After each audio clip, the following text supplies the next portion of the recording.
I never imagined my own daughter would choose to disgrace me in front of everyone.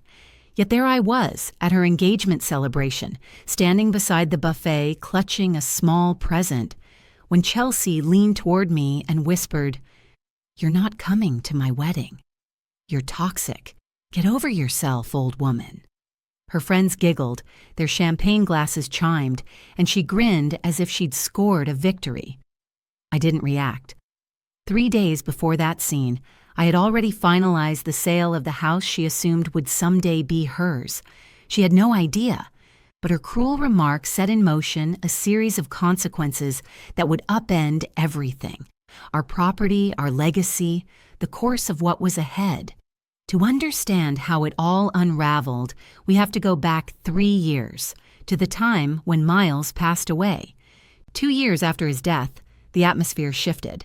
It didn't happen in an explosion of emotion, but through subtler signs. Her tone, the glances, the way Chelsea began correcting me in front of others. I kept telling myself it was the weight of loss. But grief doesn't roll its eyes when you mention your husband of 38 years. Grief doesn't scoff, "God, you're so dramatic," when you bring up funeral bills. Grief doesn't label you a freeloader in your own kitchen. Chelsea did. One night, while standing in the pantry I had filled for decades, she said, "You should really think about downsizing, Mom." Then came the joke that wasn't really a joke. "Let's be real, this house will finally have some style once I move in."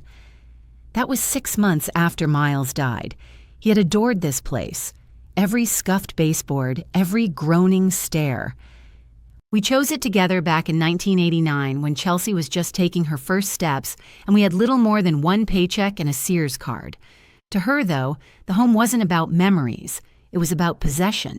She looked at it as though she were simply waiting for the deed to drift into her name.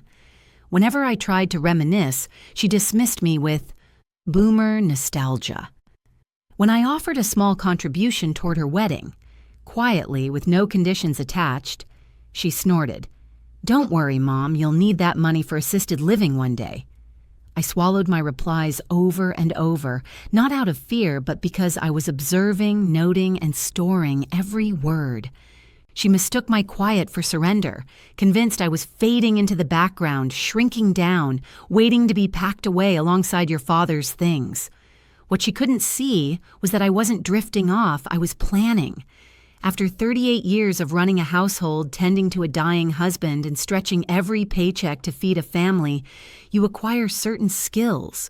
You learn to be patient, to act without fanfare, and above all, to make sure you're still standing when the dust finally settles. Over the following 2 years, what she did to me went beyond rudeness. It was an attempt to erase me, and I made a record of every moment. The slide wasn't loud or sudden, it was deliberate. Chelsea didn't raise her voice, she wore me down, one chip at a time. She once took my car without even asking, left a note that read, "Taking the Lexus. Be a good," with a smiley face, for a trip to fetch her fiancé's mother from the airport. When I brought it up later, she stared at me like I was being ridiculous. "God, Mom, don't be weird." "You weren't using it?" That became her refrain. "You weren't using it." That was her excuse for everything, my car, my kitchen, eventually the house itself. She began tossing out old family photographs, the ones Miles hung in the hallway, claiming they didn't match her new look. I found them in a box marked for goodwill. When I confronted her, she gave a casual shrug.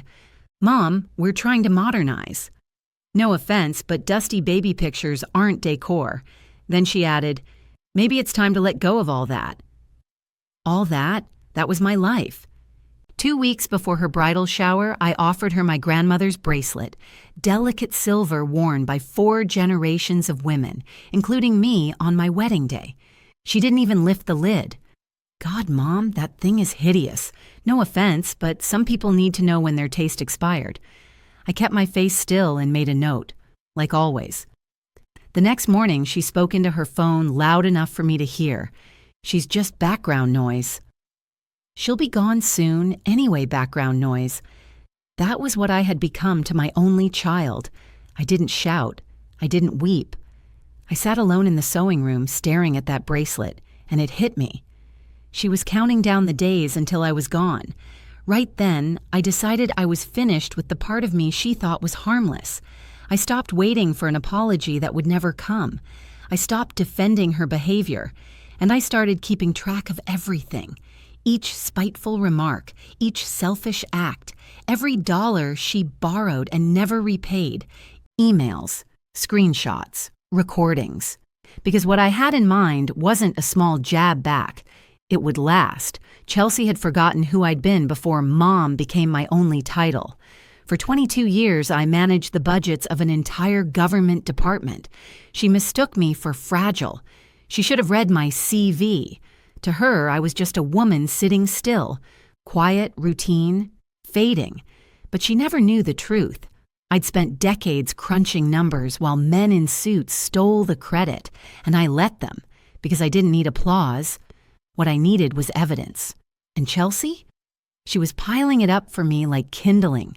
She had no idea what I was collecting each time she smirked, tossed off a jab, or predicted how soon I'd hand over my house keys. She assumed I was just aging. In reality, I was preparing. In my sewing cabinet, I kept a binder labeled receipts. Literally. Inside were printouts of texts, screenshots from social media, transcripts of voicemails, even a note from her fiancé. Your mom's not seriously coming to the rehearsal dinner, right? That'd kill the vibe they believed I was clueless about technology. Every file was backed up to a USB drive shaped like a strawberry. Kyle gave it to me when he was 8. He thought it was cute. It turned out to be the perfect disguise. Chelsea once mocked me for sticking to folders. You should really use the cloud, Mom. Papers for people who don't trust themselves. She was right about one thing. I didn't trust her. And I certainly didn't trust her around Kyle. He's my grandson. Miles cherished that boy. Such a kind, inquisitive child who used to spend hours with me, building forts out of blankets in the living room. But even that bond started to fade. One evening, I overheard Chelsea say, Kyle needs to stop hanging around Grandma so much. She's just clinging, as if showing affection for my grandson were some pathetic attempt to hold on. That same night, I unlocked Miles's old metal box for the first time since the funeral. Inside were letters, copies of our will, and a slim envelope marked, Future Clause, only if necessary. There was no signature, but the date was clear, and inside was a single sentence in Miles's neat, blocky handwriting. In the event Chelsea acts without moral integrity, redirect property to Kyle. My hands trembled as I read it. The following day, I took it to Mr. Gilmore, Lucinda's estate lawyer. He examined the page carefully, read it again, and said in a measured tone, with a notarized affidavit and proper evidence, this amendment could stand.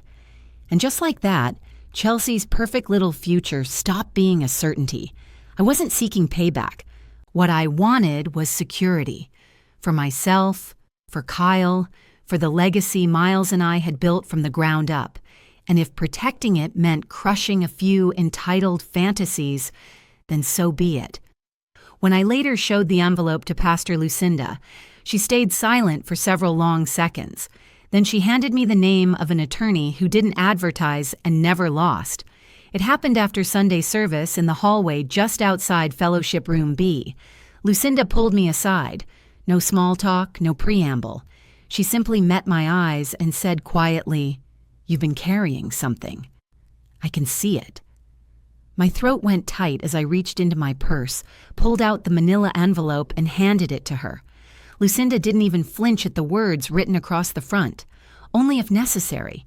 She read the note twice, carefully, her fingertips running along the edge of the paper as though she could feel the weight of every sentence. Then she looked up and said simply, "Then it's necessary." She folded it with care, slid it back into the envelope, and spoke one line that seemed to unlock something deep in my chest. "Don't let them mistake your kindness for weakness." I must have stood there staring, stunned, but her words settled right where they needed to. That same afternoon, she passed me a name. No website, no glossy billboard, just an address and a phone number. Mr. Gilmore, estate law, back office, Suite 3C. She said he worked quietly. When I called the next morning, he picked up on the first ring. His tone was steady, deliberate, someone who didn't waste time on theatrics, only outcomes. I brought him everything, the note, the will, all the digital records, even the printed screenshots from Chelsea's Instagram stories. He didn't even raise an eyebrow when I showed him a video where she joked that boomers should be banned from weddings, including my mom. He only said, "We'll need more." Keep gathering evidence, especially anything recent, and look for financial misconduct. I had plenty. But I hadn't told him everything yet. Not about the bouquet, the voicemail, or the plan she was already setting in motion with the house, because I was still constructing it all, piece by piece, deception by deception. Lucinda called that evening just to see how I was doing. We spent about 20 minutes chatting about the choir fundraiser, carefully skirting around the subject of Chelsea. Right before hanging up, she said, "You know, it's funny. The strongest women I've ever known were always the ones everyone underestimated." Later that night, I pulled out a new journal. The first page was clean, untouched. I wrote one sentence across the top.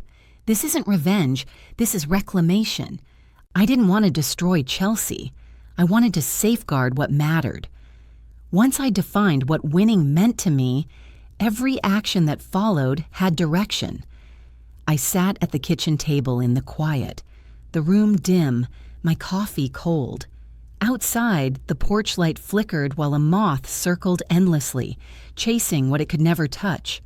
On the next page, I wrote a question in bold letters. What do I actually want? Not vengeance, not Chelsea's downfall. That would have been too simple. What I wanted was precision, a victory without holes, without back doors, without a single chance for her to undo it. Then I made a list. Straightforward, concrete, unassailable. 1. Secure my future. I refused to spend the rest of my life depending on someone who once called me background noise. That meant protecting my money, my name, and my authority, locking them down completely. 2. Redirect the estate. Miles and I had poured ourselves into this home. We patched the walls, refinished the cabinets, rewired the garage. Our fingerprints were everywhere. And Chelsea, she'd once said she wanted to strip the soul out of it and modernize. She would never touch it. 3. Protect Kyle. He was the only one who never made me feel small. Every Sunday, he'd wander into the kitchen and ask, "Can we bake one more banana bread?" Like it was a shared secret. He deserved a world untouched by her smug, self-satisfied cruelty. And now, legally, Kyle had a real chance at an inheritance. If I handled everything correctly, the house could become his, bound by terms Chelsea would never be able to alter. 4. Leave no room for manipulation. Chelsea had a talent for twisting feelings, for summoning tears right on schedule, but I'd spent decades navigating far tougher rooms, politicians, union leaders, mayors looking to slash budgets. I'd watch powerful men crumble when I uncovered the decimal point they thought they'd buried. She'd learned soon enough. No performance can survive hard evidence. I closed the journal and placed it beside the strawberry-shaped USB, one for the courtroom, one for the fire, if necessary.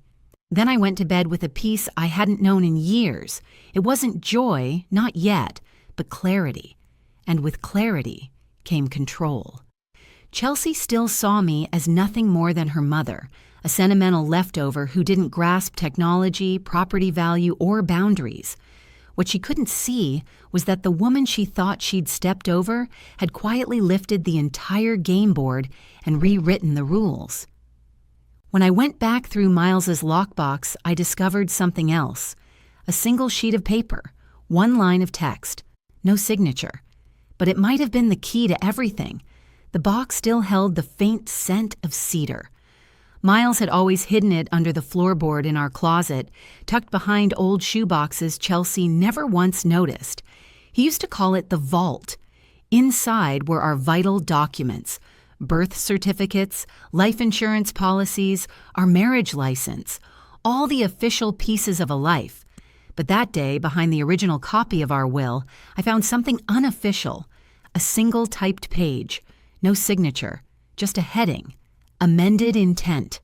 Property clause in progress. I read it twice before exhaling. The phrasing was unmistakably his. In the event of questionable moral conduct by our daughter, the home at 814 Longview shall be transferred to our grandson, Kyle Reynolds, under trustee supervision. At the bottom, a space left blank. He'd never had the chance to sign it. Intent matters, especially when you can back it up. I carried that page straight to Mr. Gilmore the following morning, my hands barely steady enough for him to notice. He glanced at it for under half a minute and said, "If we pair this with your affidavit, plus proof of behavior, yes, it could hold up." He warned it wasn't certain. Still, it would give me leverage. And leverage is gold in law. "I'll get you what you need," I told him. He gave the same steady nod and replied, "You're already halfway there." Then he laid out the plan. Keep gathering evidence, concentrate on financial records, emotional incidents, and above all, anything digital. People forget how permanent the internet can be, he said. That conviction woke me at 5:11, not from sleep, but from a mission. I made coffee, opened my laptop, and pulled the binder marked Receipts, the one Chelsea had mocked as coupon clutter. I began to assemble timelines, quotes, screenshots, context, everything a prosecutor would want, written by a mother who'd been ordered to get over herself. Every social post, every mean remark, every little unpaid debt found its place. I started with her public Instagram, a post reading, "Can we normalize not inviting toxic parents to your wedding?" I said what I said, captioned with a selfie and 2 champagne emojis. Then I turned to email. I uncovered a message she'd accidentally forwarded when using my Wi-Fi, a thread between her and her maid of honor titled, "Should we just not tell her?" Inside it read, "I'm honestly fine if she doesn't show up." Her whole vibe is depressing. Her whole vibe? The woman who'd given her life now reduced to a line in a thread. Next came a misdirected voicemail meant for her friend Danny. She'd clearly hit the wrong contact. "I know she's technically paying for part of it, but honestly, it's hush money," the message said. "She should be grateful we're even pretending to include her. If she pulls that vintage bracelet stunt again, I swear I'll lose it." I listened to every word and sat very still. The phone was still in my hand as I stared at the transcription. Grateful. Pretending. Stunt. She truly believed generosity was a form of payment, that my kindness came with a price tag. And the stunt she mentioned? She meant the heirloom bracelet I'd offered her, the one passed through 4 generations of women. She'd reduced family history to a prop. That was the moment something inside me shifted. It wasn't anger or heartbreak or even loss. It was a precise, almost mechanical click, like a lock releasing. I forwarded Mr. Gilmore the voicemail and its metadata. 2 hours later, his reply came. "We're solidly within disinheritance grounds. What's missing is proof of intent to control or manipulate your assets." He wanted a paper trail. He didn't realize I already had one. In the kitchen drawer beneath the tea towels sat a florist's receipt. $389 for white peonies and ranunculus, charged to my own card. The message with it read, "Thank you for not coming. Enjoy the silence. It suits you." She had sent flowers to celebrate my absence. "You want silence, Chelsea? Fine. Let's see how quiet things get when the for sale sign appears on the lawn." I tucked the note safely away and called the realtor. When she stepped through the door, the first words out of her mouth were, "Solid bones." I laughed, really laughed, for the first time in weeks. She never questioned why his slippers still sat beneath the bed in the master room, or why my daughter's framed engagement photos were turned face down on the shelf. She simply moved through the house slowly, taking notes, speaking in a gentle, measured voice. I respected that. By the time she left, 3 voicemails from Chelsea waited on my phone. Not calls, voicemails. She wanted a record. "Hey, Mom. Just saw some weird Zillow alert about the house. Let me know if that's a mistake." Hi again. Kyle said he saw a lady taking pictures in the dining room, just checking everything's fine. Love you. I don't know what you're doing, but if this is some kind of scare tactic, it's not cute. Not cute? That one actually made me smile. She was starting to crack. Just a little. I didn't return any of them, not because I couldn't, but because silence can speak louder than explanation. 3 days later, the real estate photographer arrived, a polite man in his mid-30s, soft-spoken, respectful. As he framed his shots of the living room, he said, "This space gets such beautiful light." I nodded. It's seen a lot of birthdays. He smiled, the kind of smile that said he understood more than he'd ever admit. That evening, Chelsea uploaded a picture from a wedding dress fitting. The caption read, "No negative energy allowed at this fitting." She had no idea what was shifting right beneath her feet, at least not until the flyer appeared. It was simple. For sale. Historic 3-bedroom, 2-bathroom, walk to parks. That same afternoon, my phone buzzed with a message. Are you serious? No punctuation, no signature. I didn't need one. I knew she'd seen it. I didn't write back. Instead, I sat in the sunroom beside Kyle, watching him build another fort out of cushions and string lights. Can we move this one to the new house, Grandma? He asked. I looked at him, the only soul in this entire story whose affection came without terms. We'll build a whole new fort, I said, one no one can ever tear down. The appraisal came in higher than even she would have guessed. The offer followed almost immediately. Full cash, no contingencies. Chelsea still didn't grasp that it was real until the sale cleared. The official value, $410,000. I can still hear the crisp crackle of the envelope as I opened it. Fresh ink, clean paper, black numbers on white. It wasn't just equity, it was confirmation. That same morning, another text arrived from her. Are you having some kind of episode? An episode. Because in her mind, a 67-year-old woman claiming her own autonomy must be losing her grip. I didn't respond. I forwarded the appraisal straight to Mr. Gilmore. At 3:17 p.m., the first offer landed. Full cash, no inspection. A couple from Charleston, relocating. They said they loved the garden, the built-ins, the hardwood floors Miles and I had installed ourselves. We walked in and felt like it had soul, they told me. That was the moment I understood. The house still had a future. It just wouldn't include her. I signed the exclusive listing contract that night. By the next morning, Chelsea had switched into full-blown damage control. Hi, Mom. I think we need to talk. If this is about the wedding invite thing, I feel like you took that way too personally. I read the message while stirring a pot of soup, then deleted it without a second thought. By noon, another text arrived. Is this a cry for help? Should I be worried? You're scaring Kyle. That one nearly made me laugh. Kyle was at the kitchen table, completely absorbed in building a cardboard spaceship held together with duct tape. When we move, can we name the stars? He asked, holding up a paper plate painted silver. Yes, I told him. We'll name every single one. 2 days later, the couple from Charleston sent a handwritten letter to accompany their offer. They'd recently retired, they wrote, and wanted to settle near good schools for their grandchildren. The wife mentioned she loved to bake from scratch and hoped the oven still worked. It did. I'd scrubbed it spotless the night before. I signed. Offer accepted, closing date locked in. Mr. Gilmore sent an email confirming the next steps. Once the sale clears, we'll move everything into the trust. Kyle will be protected. You'll retain full control until he's of age. Meanwhile, Chelsea still dismissed the entire thing as some overblown act, a stunt from a resentful old woman.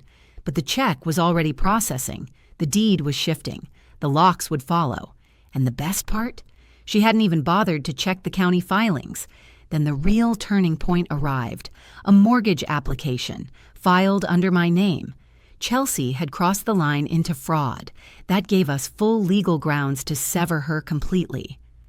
Mr. Gilmore's call came at 7:42 a.m., an hour he reserved only for emergencies. His voice was measured, unshaken. "Mrs. Reynolds," he said flatly, Have you recently applied for a mortgage? I straightened in my chair, pulse tightening. No. Then we have a problem. A $40,000 loan application had been submitted in my name. Same social security number, same birth date, even my signature. Almost. The underwriter caught a small inconsistency in my bank records, and thank God for that, because Chelsea hadn't just crossed a line. She'd forged me. It appears she tried to co-sign herself onto a loan against the property, Mr. Gilmore explained, as though she already owned it. My mouth went dry. I thought of that bouquet she'd sent, enjoy the silence. Then the text, "You're having an episode. Number." This wasn't spite anymore. It was theft. We had the digital file, her IP address, the online form, and the scanned signature. My name, jagged and uneven, not even a close imitation. And just like that, everything I'd been documenting wasn't only vindicated, it was now legally protected. This crosses into criminal territory, Mr. Gilmore said. Financial fraud, elder abuse, identity theft. It's no longer about inheritance. It's about liability. He asked if I wanted to pursue charges. I didn't answer immediately. I stared out the window at the yard, the one she'd once said she wanted to tear up in Xeriscape. I thought of Kyle, his quiet concentration, the way he still instinctively reached for my hand when we crossed the street. Finally, I said, "Let's file the notice of fraud. Make it official. No more loopholes." By noon, the documents were submitted. By 3, Chelsea called. Not a text, not a voicemail, a direct call. I let it ring out. She tried again. I sent it straight to voicemail.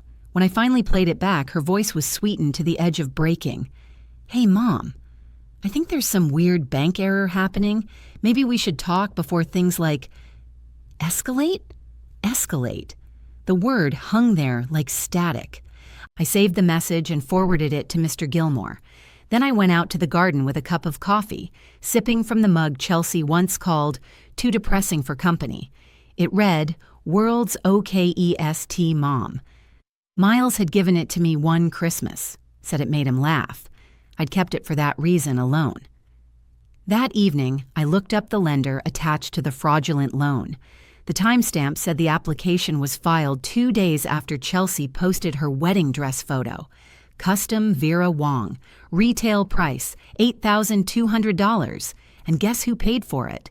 She hadn't just insulted me. She'd used my name to buy her gown. And that dress, ivory silk Mikado, side drape, cathedral veil, timeless, according to the listing, was about to cost her everything. There's a particular kind of pain when betrayal comes with a receipt, $8,200. I stared at the screen, the image of her smiling in the mirror captioned, "When you find the dress, you know." Hashtags, #, blessed, and #, paid in full. Paid in full? With whose name, Chelsea? She hadn't just shamed me in public. She'd broken into the last private part of me, my financial identity, and stamped it with her own. That night, I opened the binder labeled receipts. Literally, every invoice, every charge, every lie. The florist bill, the venue deposit, the cake tasting fee. All of it quietly charged to my card, each accident brushed off with the same line, "Oops, meant to use mine. I'll Venmo you." She never did. But this forged loan, that wasn't a slip. It was intention. And it was enough. Mr. Gilmore said we now had complete legal grounds for disinheritance. Everything Chelsea had once treated as a guarantee, gone. The house, the estate, the trust. "We'll finalize the transfer to Kyle once the sale closes," he said. "From that point forward, Chelsea Reynolds will be legally and permanently removed from all inheritance channels." Irrevocably, such a satisfying word. I printed the document and taped it inside my notebook. Beneath it, I wrote, "She bought a dress. I bought her silence." The next morning, I recorded a short voice message for her, steady, composed, precise. "There's been a small change in the estate. Let's meet after the wedding. I'd like to talk no elaboration, no emotion." Her reply came 10 minutes later, a single red heart emoji, confident, too confident. She believed my defiance had cooled, that I was softening, that I still wanted to be part of her celebration, still desperate for a seat at her table. What she didn't know, and wouldn't understand until the brunch, was that I'd built that table, and I'd already sold it. She arrived expecting to reclaim control. Instead, I handed her an envelope. Inside, the truth, the fraud documentation, and her final farewell. There's real strength in pretending, in acting hurt, in seeming hesitant, all while knowing exactly how the story ends. Pretending you're still waiting for an apology that will never come. That's what I did for the next 2 weeks. I let her think the ice was melting, that maybe the wedding had softened me, that I was feeling sentimental again. She sent me a picture from her bachelorette brunch, sunglasses, matching robes, champagne flutes, captioned, "Wish you were here." JK, sort of. I didn't reply. I didn't need to. The trap was already in place. That same week, Mr. Gilmore finalized the trust paperwork. The sale closed. The funds were secured. Chelsea's name was erased from every document, legally, permanently, he said as he signed the final page. She's out. You can tell her yourself or let the system handle it. Your choice, I wanted to tell her face to face, not to gloat, but to make sure she finally grasped the price of her own cruelty. So I RSVP'd to the post-wedding brunch. One guest, no plus one. Kyle would stay with Lucinda that morning. Her text came within minutes. "Really? You're coming? Is this like your apology?" I didn't respond. Instead, I gathered the paperwork, the sale confirmation, the fraud report, the updated estate documents naming Kyle as sole heir with me as trustee. I slipped them into a plain manila envelope. No label, no message. That morning, I put on the necklace Miles had given me for our 20th anniversary, the one Chelsea once mocked as a clearance bin regret. At the brunch, I took a seat at the far end of the table, quiet and pleasant. She arrived half an hour late, radiant, twirling in her gown as if the whole world still revolved around her celebration. She kissed cheeks, thanked guests, posed beside the mimosa bar, then her eyes landed on me.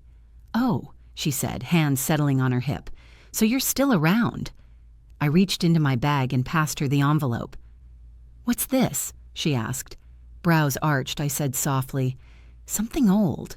Something true?" Then I sipped my coffee and leaned back.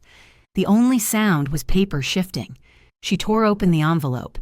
Her expression shifted first, then the whole room did, because what I'd brought wasn't a scrapbook or a sentimental letter. It was evidence. She tugged the pages out as though she expected some clumsy attempt at nostalgia. Maybe a wedding scrapbook, maybe an emotional note to frame. Her smile stayed put for exactly 2 seconds before her eyes began darting across the text, brows tightening, mouth opening, closing, opening again. What is this?" she asked, her voice louder than she meant. The table went still. Forks hovered midair. A bridesmaid's mimosa sloshed over the rim. This is wrong. This says the house was sold?" I stirred my coffee, calm as if we were discussing the weather. It was. Full cash. Closed last week. Her face drained, then flushed, then landed somewhere in between. "You sold my house?" I felt the shift ripple through the room as people turned in their seats. A bridesmaid dropped her napkin. "No," I said evenly. "I sold my house." "The one you forged a loan application against a second wave hit."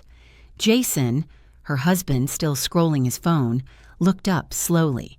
"Wait, what did she just say?" Chelsea flipped to the second page, her voice cracking. "This says trust? Kyle's name is on this?" She spun toward me, eyes wild. "You put Kyle on the deed?" I didn't blink. He's the only one in this family who treats people like they matter. Jason pushed back his chair and stood, no trace of a smile. "Hold on." What's she talking about? Chelsea ignored him completely. "This is insane. This is all twisted." But I saw it. The flicker behind her eyes. Recognition. The moment her mind began replaying every detail, the loan application, the IP address, the Vera Wang receipt, she knew exactly what this was. Even so, she made one last attempt. "You're not actually cutting me off." "This isn't even legal," a voice came from behind her. "It is." Mr. Gilmore stepped forward from the back of the room, crisp navy suit, folder in hand. He hadn't intended to speak, but he was prepared. "The fraud notice has been filed. The sale is complete. The trust is active. And as of last Friday," he said evenly, "Chelsea Reynolds has been formally and irrevocably removed from the estate." She stumbled back a step. The glass in her hand hit the table with a soft clink, or maybe she dropped it. Hard to tell. No one moved. No one spoke. I took another sip of coffee, still warm. "This isn't personal," I said quietly. "It's documentation." The silence didn't last. Pastor Lucinda rose, calm as ever, reading glasses in hand. "May I see the papers?" Chelsea pushed them away, but Lucinda didn't budge. She began reading aloud, slow and steady, each word striking like a gavel. "Application for mortgage loan, $40,000. Filed under the name of Reynolds Margaret. Signature inconsistent. IP address, Chelsea Reynolds." Every gaze in the room turned to my daughter. Chelsea's hand shot out, trying to snatch the papers back. This isn't what it looks like." But then Claire, my neighbor for 18 years, spoke from the far end of the table. "I have something too." She lifted her phone and pressed play. Chelsea's voice filled the room, thick with disdain. "She's just background noise. She'll be gone soon anyway." The sound split the air in two. Jason, her brand new husband, froze mid-breath. His mother stared down at the tablecloth, her face coloring. One bridesmaid whispered, "Oh my God." Chelsea lunged toward Claire. "Delete that! You can't just—" Jason's voice sliced through the noise. "Chelsea, did you really say that about your mom?" She let out a shaky sound, half sob, half laugh. "It was a joke." "You all don't get it. She's toxic. She's been manipulating me for years." Lucinda lifted a hand. "Enough." Her tone was calm but commanding, the kind that could quiet a full sanctuary. Chelsea kept talking, faster now, her words tripping over one another, desperate to fill the silence. But no one was listening anymore. Her in-laws had gone pale. One of them whispered something about fraud charges. The bridesmaids stared down at their plates. Jason just shook his head, then stood and walked out without a word. And then, at last, there was silence again. Not the smug kind she once wrapped in ribbons and delivered in a bouquet. This was different, solid, absolute, the silence that follows when truth lands too heavy to argue with. Chelsea sank into her chair, clutching papers she no longer had power over. I didn't say a word. I didn't have to. The evidence had already spoken for me. By afternoon, the photos hit Instagram. A bridesmaid posted a carousel, mimosas, floral arrangements, and one blurry shot of Chelsea mid-scream. The caption? Brunch drama. Within a day, the clip spread everywhere. Someone at a nearby table had recorded the entire scene. Mr. Gilmore's calm explanation, Lucinda's even voice reading the charges, Chelsea's face draining of color. The video's title? When the Bride Inherits Nothing. Her wedding album, posted only 48 hours earlier, became a war zone. The comments poured in. Imagine treating your mom like this and getting caught. Called her toxic, but forgot fraud's a bigger problem. Kyle's grandma. By day 3, she'd disabled comments altogether. The bridesmaids began slipping away. Quietly at first, then with intention. One even posted, "Sometimes you learn who people really are." Proud to say I'm no longer standing beside that. Jason uploaded a single photo, a suitcase spread open on a hotel bed. The caption read, "Turns out the vows were the only thing real." Chelsea tried to control the damage. She posted an Instagram story that said, "Family drama taken out of context. Please respect our privacy during this difficult time." But the internet doesn't need context when screenshots exist. Her difficult time was trending. Meanwhile, when I walked into choir practice that Thursday, the room met me with hugs instead of pity. Lucinda leaned in close and whispered, "Funny thing about lies, they don't last long in sunlight." I didn't post, I didn't comment, I didn't need to. The story had already written itself. The bride who shamed her mother and lost everything, publicly, permanently. I didn't revel in it, not exactly. But I'll admit I slept better that week than I had in years. Still, poetic justice on a screen wasn't enough. The real reckoning arrived when the banks called. The fraud report had hit her credit file. Chelsea's picture-perfect life began collapsing until it fit inside the walls of a rental. By the time the brunch video had made its third circuit on TikTok, the banks were already moving. That forged mortgage application didn't just humiliate her, it triggered a formal fraud alert. Within days, her credit was frozen. The $40,000 wedding loan? Denied. Her credit cards? Suspended. The same funds she'd once tried to siphon from me had turned to dust in her own hands. Jason moved out a week later. That photo of the suitcase hadn't been for drama. It was literal. He was gone. And with him went his paycheck. The custom Vera Wang gown she'd flaunted online soon appeared on Facebook Marketplace for $900. No one bought it. She and Jason wound up renting a small place. Beige carpet, peeling linoleum, not a yard in sight. She filtered photos to make it seem tasteful, but everyone already knew. The comments didn't let her forget. From Vera Wang to Value Mart. She'd traded her mother's trust for a 1-year lease. But the most painful part wasn't the internet's cruelty. It was the quiet that followed. Her in-laws stopped reaching out. The bridesmaids who had once toasted her success disappeared. Even Donnie, the friend who'd laughed along on those cruel calls, deleted every photo linking them. And Kyle? He began spending more weekends at my house. Chelsea never said a word about it, but I could see it in her face. The strain, the embarrassment, the arguments that echoed after every visit.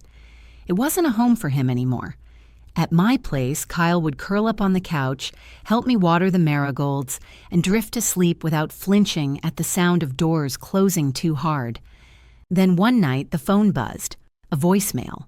Her voice was unsteady, stripped of all its polish. "Mom? I know you're angry, but can we talk? Please." I don't know what to do anymore.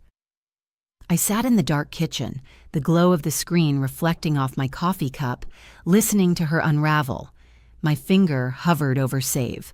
Then I pressed delete. Because the truth is, forgiveness isn't the same as permission.